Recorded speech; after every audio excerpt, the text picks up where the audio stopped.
My dad works in B2B marketing. He came by my school for career day and said he was a big ROAS man. Then he told everyone how much he loved calculating his return on ad spend. My friends still laugh at me to this day. Not everyone gets B2B, but with LinkedIn, you'll be able to reach people who do. Get a $100 credit on your next ad campaign. Go to linkedin.com/results to claim your credit. That's linkedin.com/results. Terms and conditions apply. LinkedIn, the place to be, to be. This episode is brought to you by Shopify. Do you have a point of sale system you can trust, or is it a real POS? You need Shopify for retail. From accepting payments to managing inventory, Shopify POS has everything you need to sell in person. Go to shopify.com/system, all lowercase, to take your retail business to the next level today. That's shopify.com/system. Looking to invest? Start your journey by exploring exchange-traded funds with Global X ETFs. Exchange-traded funds, or ETFs for short, create baskets of stocks, bonds, and other assets that you can buy in a single trade. Global X specializes in ETFs that track emerging trends, like the rise of artificial intelligence, as well as strategies aimed to generate income potential. Visit globalxetfs.com to discover how you can get started. This episode is brought to you by Batiste Dry Shampoo. Whether you're on the go, at the gym, or getting ready for a night out, Batiste has a dry shampoo for you. Refresh with over 10 signature fragrances. Or try Batiste Hint of Color, a tinted dry shampoo that seamlessly blends with your hair. Need an extra boost? Try Batiste Dry Shampoo with added benefits, like volumizing, texturizing, and more. Buy Batiste now, in-store or online at your nearest retailer.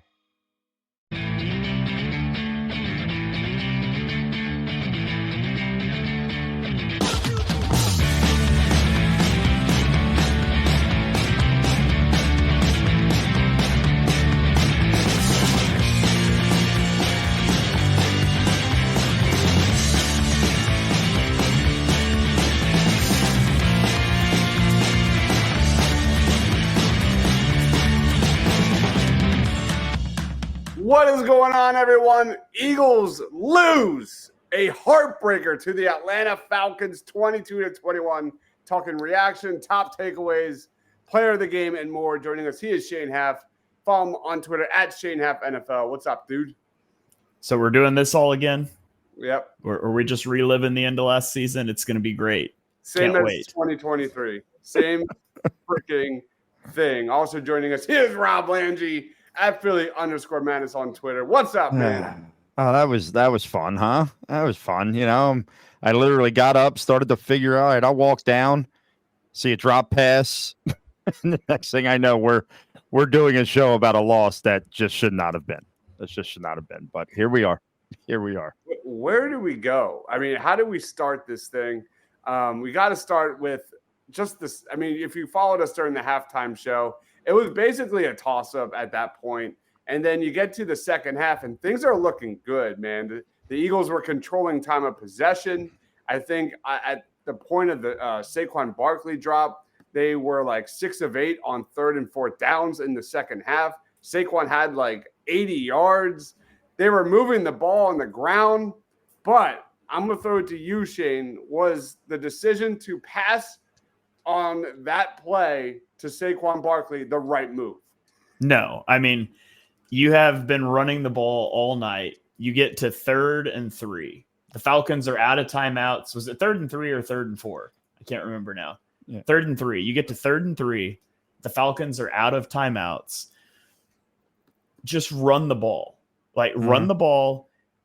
If you don't get the first down, you take off 40 seconds of the clock, and then you line up and you run the ball again. You're averaging 5 yards per rushing attempt, and it's 3rd and 3.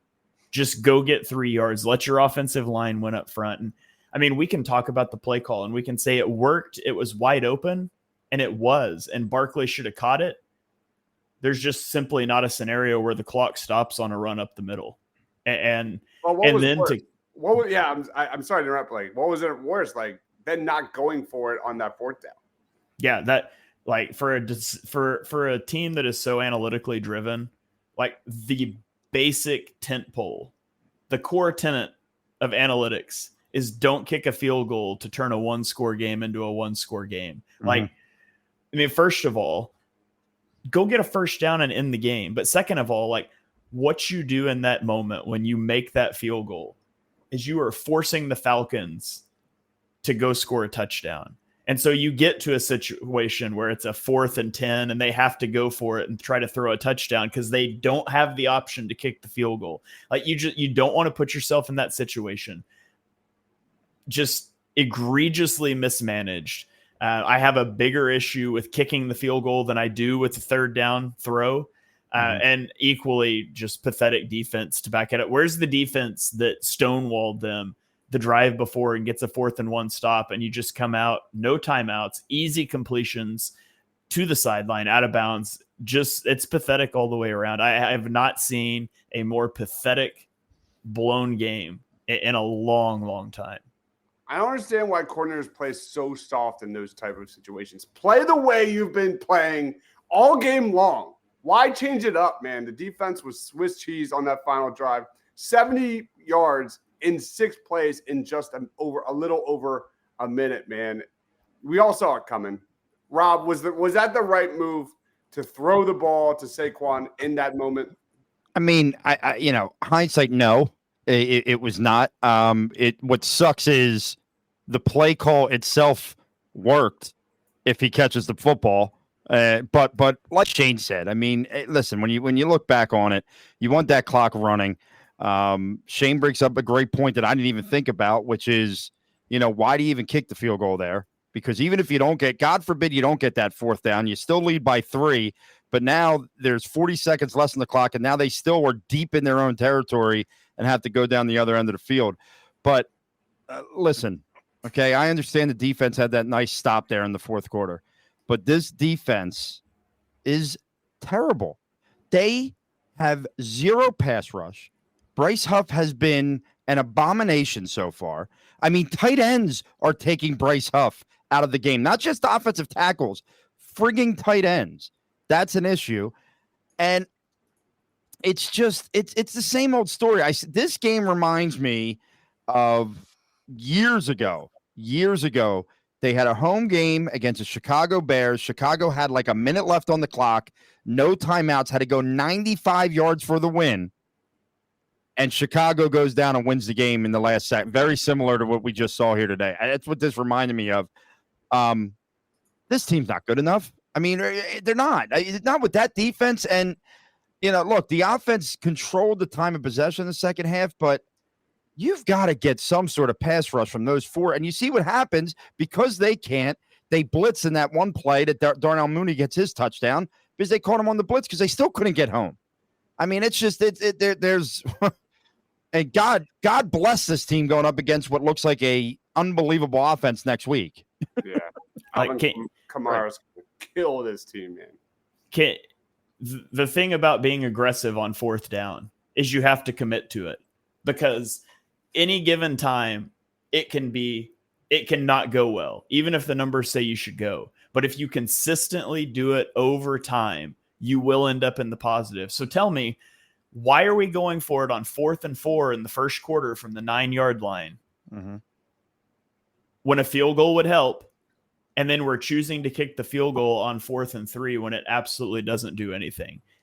There's no consistency. It's like, since the Super Bowl, when Sirianni punted in the 4th quarter to the Chiefs, when they haven't stopped him all game, he has been terrified to be aggressive in key situations at the end of a game. We'll do it in the first half. End of a game on the line, we'll take the coward's way. And it cost him tonight. Yeah. I think what's so difficult about this is you look at all the good NFC teams losing, man. This was such an important week for the Eagles, and you don't pull through. We got a lot of comments, guys. If you're watching us live, please be sure to like, subscribe, all that kind of fun stuff. A lot of talk about the pass rush. And I think big picture-wise, that's where we have to go next. I mean, I think I saw a stat during the game that Kirk Cousins only had one completion out of the pocket tonight. The fact that he was so comfy cozy inside that pocket and carving up the Eagles all game long. It's just a straight travesty. I mean, Nolan Smith, Bryce Huff, there's got to be a discussion about Jalen Hunt tomorrow, not tonight, tomorrow, about what to do with Bryce Huff. And I don't know what they do. I mean, you look at Bryce Huff and kind of where he's come from. Like, the Eagles are trying to make him an every down guy. He didn't really play a lot against the run with the Jets. He was more of a pass rush specialist. The Eagles are getting no returns on Bryce Huff so far. No. I'll throw it to you, Rob. Like, big picture wise, what's the level of concern for the Eagles pass rush? Off the charts right now. Off the charts, because they haven't. And look, I get it. Atlanta's got a decent offensive line, but my God, think about the holes in the first half of that game for the run game first and foremost. And then you talk about the pass rush is non-existent. It's non-existent. There's nothing coming off the edge right now that gives you anything. And that's a problem because Jalen Carter is being double teamed all the time. Okay. Jordan Davis, I don't know. Maybe you guys see it differently. I think Jordan Davis plays way too high. He is way too high when he's trying to do anything. But Bryce Huff, look, you paid this guy to be your number one pass rusher. He can't get off of a tight end. That's a problem.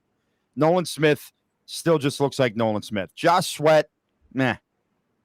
I don't. You've got to do something, and you've got to do it now. Like, you can't sit here and say, "Oh, we'll just wait till week 8 or 9 or whenever that trade deadline is."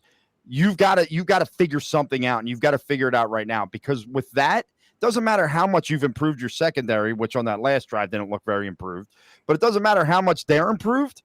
Without that pass rush, you're nothing. You're absolutely nothing, and that is why I'm concerned. It's not the team as a whole. It's that microcosm, that part of the team that has me extremely concerned going forward.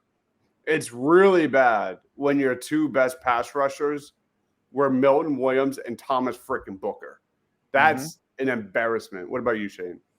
Per Next Gen Stats, on average, Kirk Cousins, hold on, let me get this right. On his 30 dropbacks, Kirk Cousins had an average separation from the closest Eagles player of over 6.5 yards when he let go of the ball. Now, I totally made that up, but it's really plausible, right? It feels like it. Like, I mean, it just blows my mind how they weren't able to dominate the middle of the offensive line with Jordan Davis and Jalen Carter, and God damn it, just blitz somebody and get him out of the pocket. I just don't get it. You in the last 3 seasons, the Eagles have invested 3 first-round picks into the defensive line. They re-signed Josh Sweat. They went out and signed Bryce Huff to a mega contract, and they allowed 5.5 yards per carry, and they had 1 sack of Kirk Cousins on 30 dropbacks. And the 1 sack came from a guy that was a day 2 pick that was an afterthought. Like, the pass rush is pathetic. Bryce Huff has the same number of sacks as Hassan Reddick, who is holding out from the Jets. He's got 1 tackle in 2 games. Nolan Smith has nothing as a pass rusher. Bryce Huff's so bad that they're taking him off the field in early downs because not only can he not rush the passer on late downs, he also can't play the run. There was a 2-play sequence where he legitimately got stonewalled one-on-one by a tight end for over 5 seconds on first down. And then on second down, the same tight end blocked him completely out of the play on a rundown. Bryce Huff, he looks terrible so far. Hopefully he can figure it out, because they're going to need him to, because the Eagles pass rush has nothing. Josh Sweat cannot play running downs at all. He's terrible at it. Oh my God. So your best run defending edge is Nolan Smith. It's just pathetic. And then you sit there the entire game in nickel fronts, and you just continue to let Bijan Robinson run over you and Tyler Algier run over you, and you can't stop the run. You can't stop the pass. I think the secondary played pretty well till that last drive when Vic Fangio was like, "Hey, what if we just let them walk down the field instead of playing the defense we've played all day?" It's pathetic all the way around. There's not a single good takeaway from the defense and what should have been some good takeaways from the offense in terms of the running game and in terms of Jalen Hurts, who I thought played really well. Yeah. It's all washed out now. None of it matters. Yep. Okay. Let's get into Jalen Hurts in this one. Jalen finished 23 of 30 passing, 183 yards and a touchdown. He did have that pick at the end of the game. He also had 85 yards rushing with a touchdown on 13 carries. Throw it to you, Shane, first. Like, just quick assessment of Jalen Hurts and give a grade. Yeah, I thought Hurts played generally pretty well. There's still some instances of him getting out of pockets I would like him to stay in. And but from the back views we saw in the game, I didn't see a lot of separation early in the game. I thought this is the best that he's looked as a runner in a long time. For the love of all that's good, can we never call another RPO or read option, though? The Eagles called 3 RPOs in this game, 3 for 3 with ineligible man downfield penalties. I mean, at some point, you just keep calling them. You get lucky once, right? Anthony DeBona tweeted out during the game that the Eagles should throw the RPO section of their playbook in the trash can. And I replied and said that they did, but unfortunately they were flagged for ineligible man downfield and forced to put it back in the playbook. So I thought Hurts played well when they let him drop back and pass and when they let him, run on his scrambles up the middle. I'll give Hurts like an A-. I thought he actually played really good in this game. And all anybody's going to talk about is that last interception where, I mean, that is what it is. But I thought he played really well. Yeah, the only complaints, especially, and most of it was in the first half of him just running to the sidelines too much, where you see a guy like Kirk Cousins step up into the pocket, and make the throw. I'd like to see a little more of that. But I was good with Jalen Hurts for the most part. What about you, Rob? I was really good with Jalen Hurts today. What I liked was you had a little of that old school, like he took off and made things happen with his legs. They weren't all design runs that were getting him those yards. He made some big plays on that touchdown scoring drive in the first half. That's the Jalen Hurts I like to see. And you a little bit of emotion, a little bit of moxie from him. He was a little bit more fired up than what I've seen in the past. Shane's right. People are just now going to harp on that pick, which is ridiculous. I thought overall he played an A- game without a doubt. And it's unfortunate because it is going to get overshadowed by some questionable play calls and some really, really bad defense. Another play I'd like to see them get out is the bubble screen to Britton Covey because no, just no. It's like if you're trying to get 3 or 4 yards, give the ball to Saquon Barkley up the middle, not the bubble screen to Britton Covey, please. That's just my opinion. Do you know how many receptions Jahan Dotson had tonight? 1 reception for 6 yards. Mm-hmm. 1. I think circling back to Jalen Hurts, and we said it during the halftime show, they were not creating separation ever whatsoever. No. Jalen Hurts was on the run for his life a good part of this game because our guys could not separate, and we just need to make sure that's mentioned for sure. William says trade the picks back for Hassan Reddick. Josh Sweat is the biggest disappointment by far. I mean, he's dropping like a rock, like Bradbury in coverage, man. He looks like burnt toast in the run defense.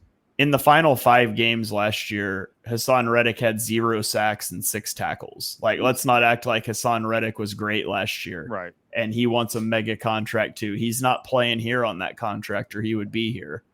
Yeah. Danny Savage says trade for a defensive end. Edge rusher in the first round. You can just pound the table for that. The Georgia 5 is a total bust. I thought these Georgia guys were supposed to be good, man.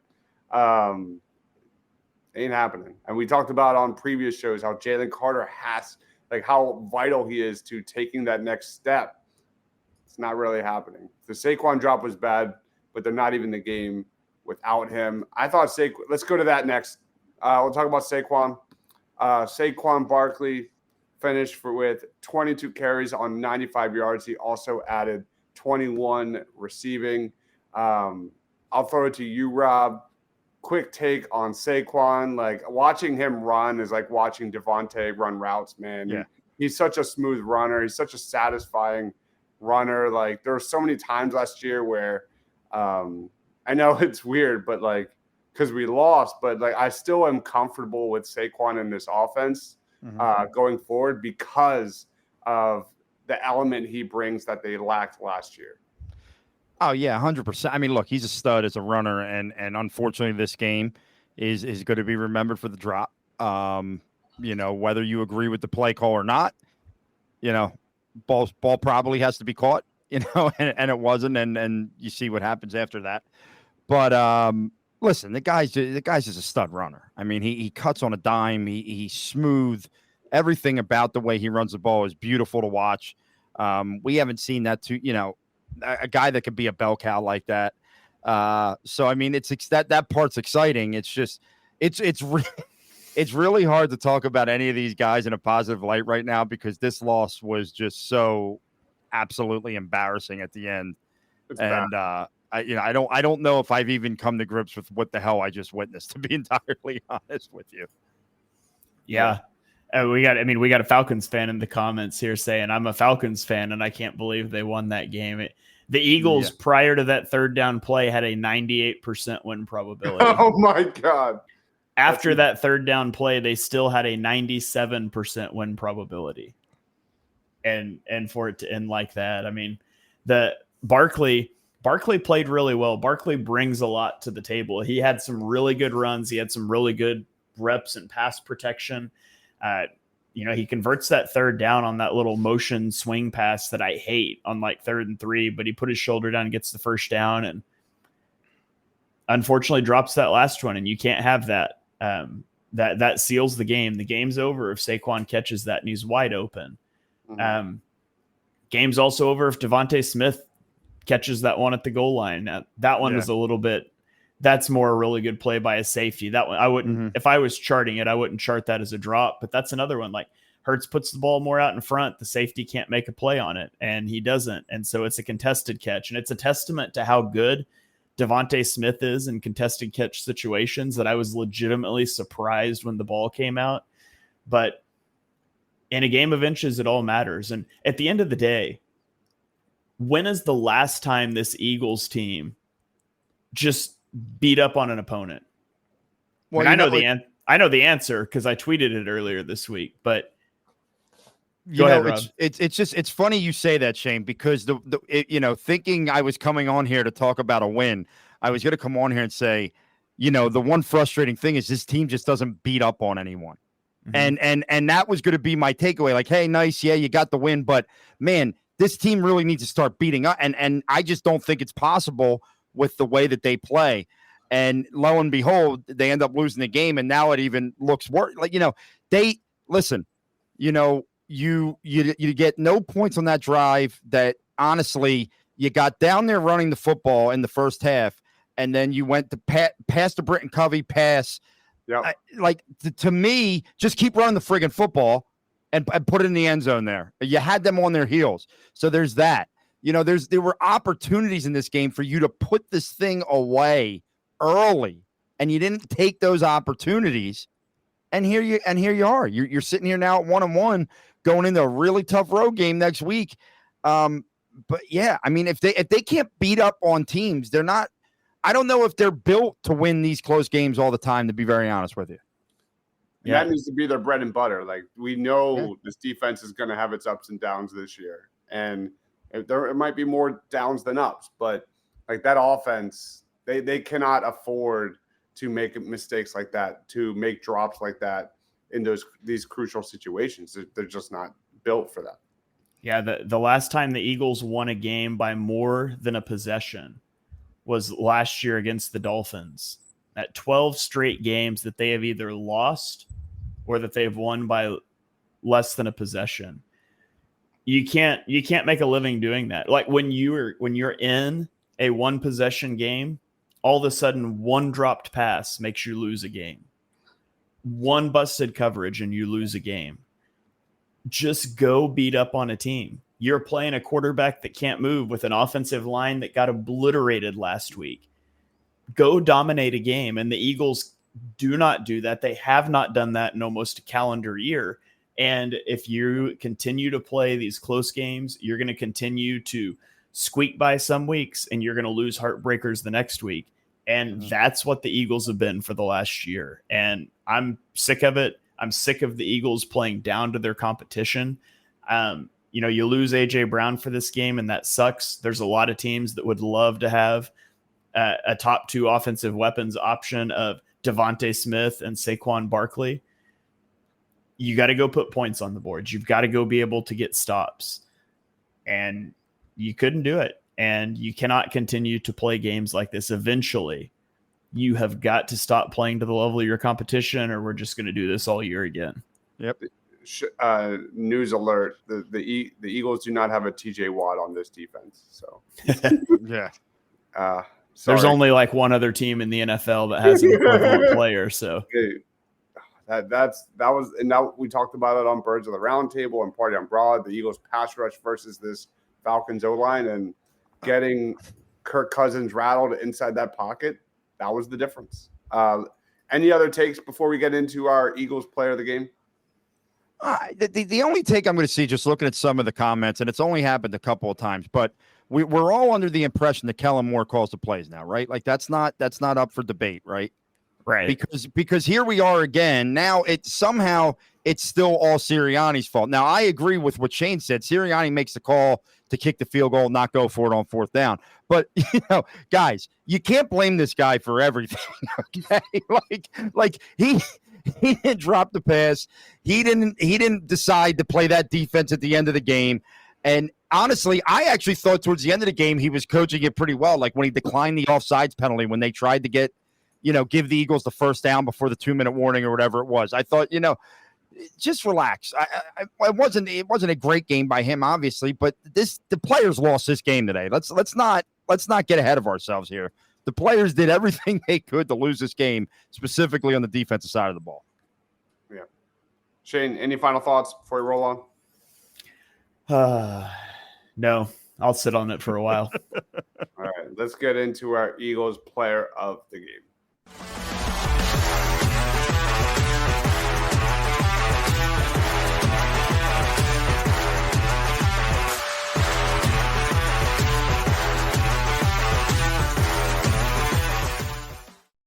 Eagles player of the game. Shane, lead us off, man. Who you going with?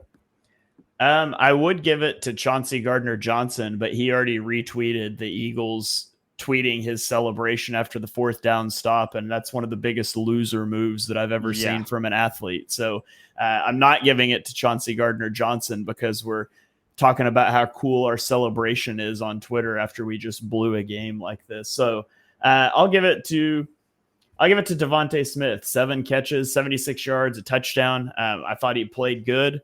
I wish he could have brought that one in at the goal line, but that one he got in the back of the end zone was a great snag. So Devontae Smith, player of the game for me. Yeah, Devontae had a solid game. What about you, Rob? We go with the guy picked before the game, and we all said I think he played well. Jalen Hurts. I think he got back to running the football a little bit, to controlling the game. I thought he was making, for the most part, good decisions. He left the pocket a little bit too early, and people are going to try and harp on that pick.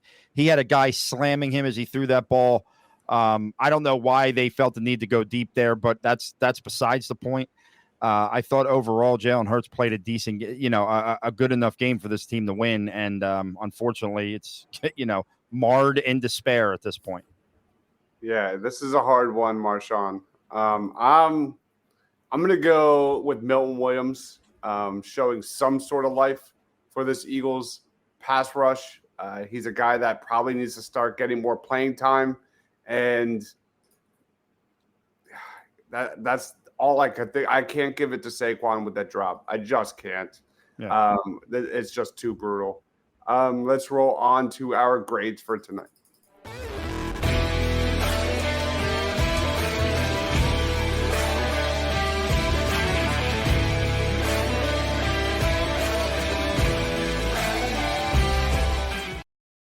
All right, Rob, how would you grade tonight? An F. I mean, I'm sorry. This is like one of those things where it's too soon for me to try and think analytically about how I could go about doing this. This is one of those losses that now I'm going to go upstairs after we finish the show, and I'm just going to stew over it in my head as I'm just staring at stupid friggin' videos to try and make me laugh on Facebook and Instagram of like old comedy sketches, because I need something to just, I got to block out everything that is sports for the next while. I'm not going to bed anytime soon now. Like, I could have went to bed and slept nice and soundly if they get out of there with a victory.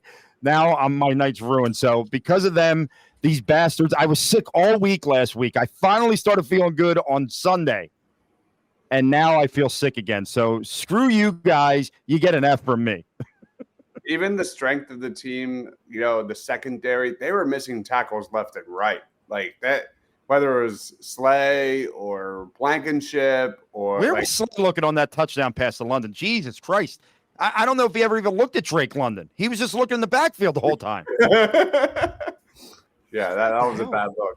And yeah, I don't know. I'm not buying the CJ Gardner-Johnson hype. I'm just not. I'm not there yet. Yeah, that tackle he had on that one play was crucial, but I'm not buying it, man. He's a clown.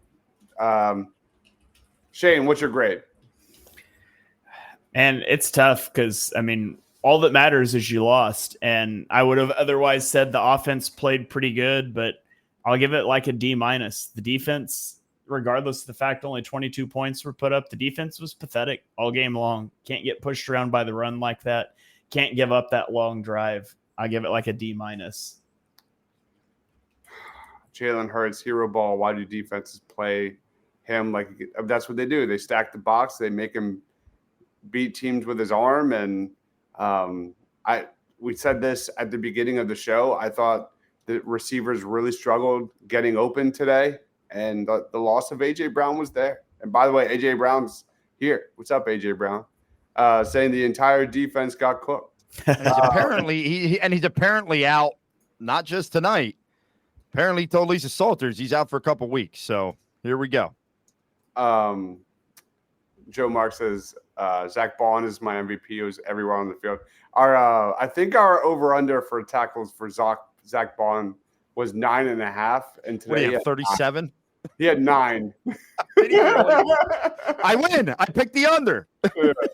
I think it's hilarious. Can we get a tackling coach to teach them how to rap? Nick, especially there was a one possession where the Eagles probably missed 4 or 5 tackles. It was just brutal. They were flying around whiff, another whiff. Marshawn says, Jalen, we needed 3, and he went for the big money there.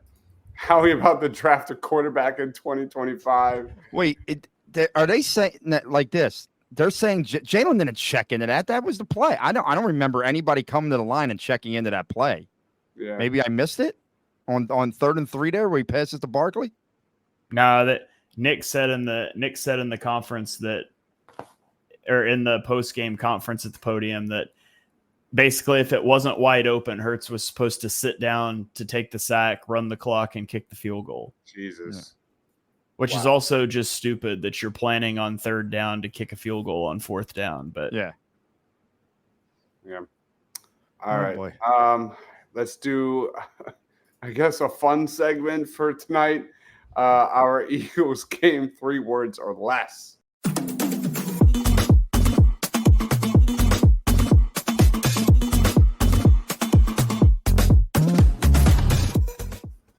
This episode is brought to you by Shopify. Do you have a point of sale system you can trust, or is it a real POS? You need Shopify for retail. From accepting payments to managing inventory, Shopify POS has everything you need to sell in person. Go to shopify.com/system, all lowercase, to take your retail business to the next level today. That's shopify.com/system. Did you know Nationwide is so much more than a great insurance company? They're one of America's largest financial services companies. Like how I'm more than just quarterback Peyton Manning, I'm also meditating Manning.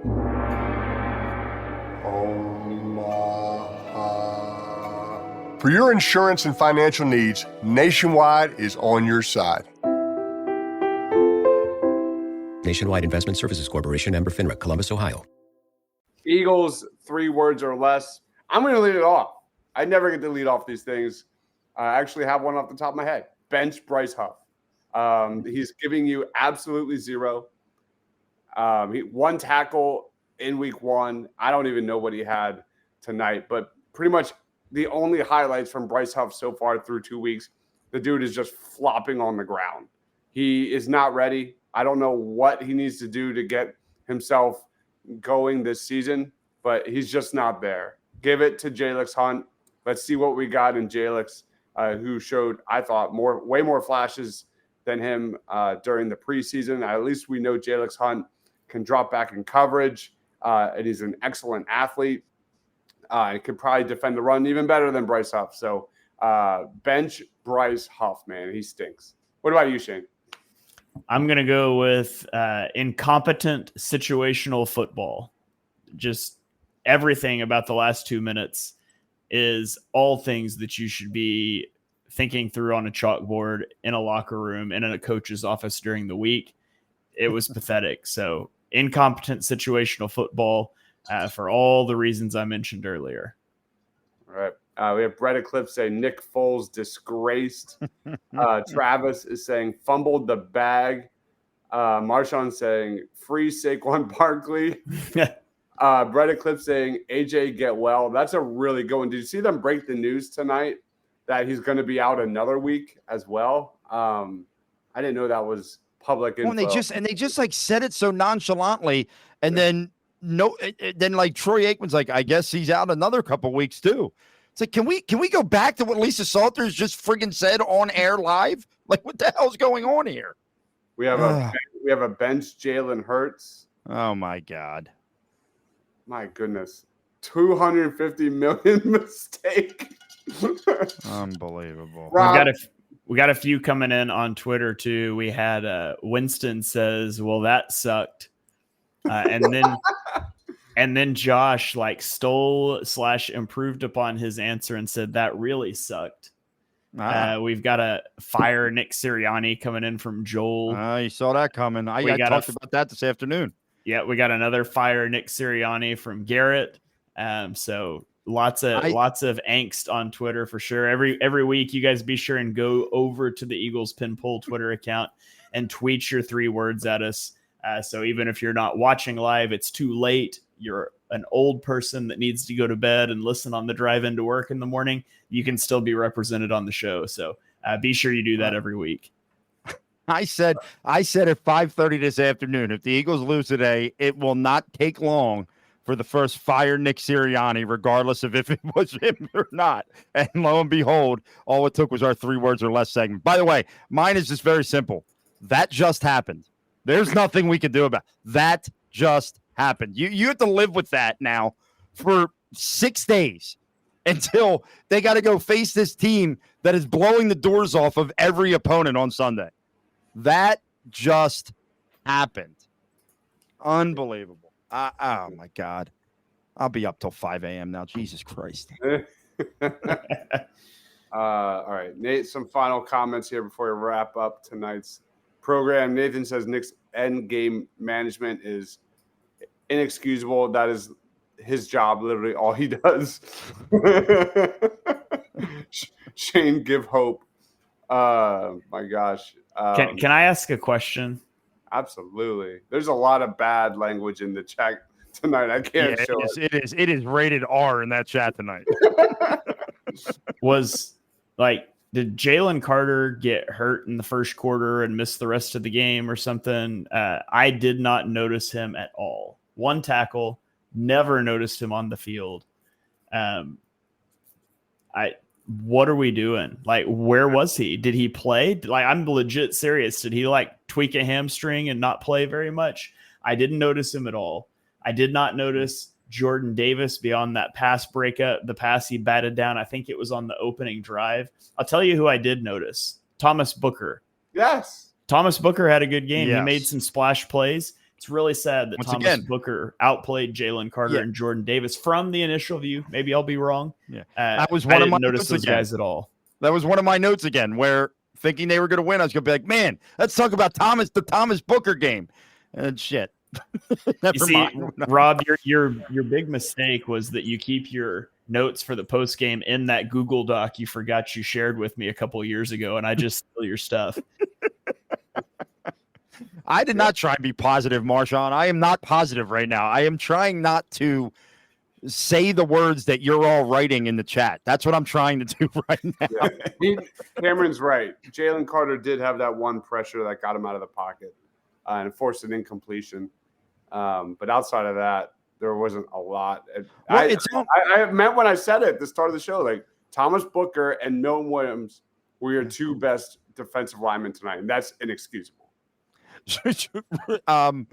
It's almost like we talked about Bryce Huff being blocked by a tight end, so that just meant that the tackle didn't even have to block Bryce Huff. He just doubled down on Jalen Carter all day because obviously Bryce Huff can't get around a freaking tight end. That's a really good point. We made a lot of fun of Kyle Shanahan for blocking Hassan Reddick with a backup tight end, but maybe he was onto something. You know, you're never, as we say in the business, you're never wrong. Just early. Yeah. This is a really good comment. Noom says Fangio's whole philosophy is too passive. Yeah, that's going to be the test. I think that's a pretty agreed upon take, is that a lot of people don't really buy into the bend don't break Fangio defense. I texted it to somebody during the game. I texted my father during the game and I said, I got to be honest with you. I don't think I can watch this bend but don't break all season where they just gash you up and down the field, because eventually a good team's going to put it in the end zone and not have to just kick field goals the whole goddamn time. Oh, God. I don't know. Then you dial up a pressure and Chauncey Gardner-Johnson just whiffs one of the worst tackle attempts you've ever seen, which is, by the way, the second week in a row he's given up a huge touchdown, missing a tackle. Mm-hmm. But Davey says Jordan Davis sucking on the oxygen canister after 5 snaps. Yep, I saw that too.